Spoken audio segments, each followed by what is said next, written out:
आडोळे येथील राजकुमार पडघाने उल्हासनगर येथे बहुजन रत्न पुरस्काराने सन्मानित। वाशिम जिल्ह्यातील सामाजिक कार्यकर्ते तथा डॉक्टर बाबासाहेब आंबेडकर पदवीधर संघटनेचे अध्यक्ष कट्टर आंबेडकरवादी राजकुमार पडघान यांचे सामाजिक कार्य विचारात घेऊन त्यांची परिवर्तन एक लोक चळवळ सामाजिक, धार्मिक, सांस्कृतिक, राजकीय विविध अंगाने काम करणाऱ्या महाराष्ट्रभर काम करणारी संघटनेच्या वतीने 21 मान्यवरांची निवड करण्यात आली।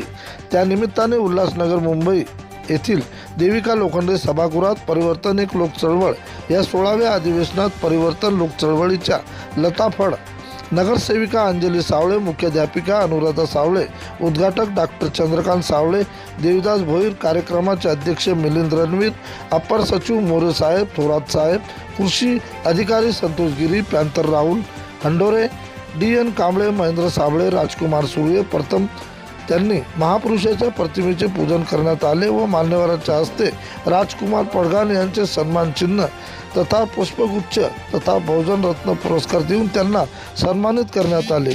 या कार्यक्रमाचे प्रास्ताविक स्वाती साबळे तर आभार केदारे यांनी केले। कार्यक्रमाला आवर्जून उपस्थित डॉक्टर गजपाल इंगोले, मुख्याध्यापक सोपान पडघान, युवराज भगत, गायकवाड ताई, दीपक सोनोने यांच्यासह बरेच उपस्थित होते।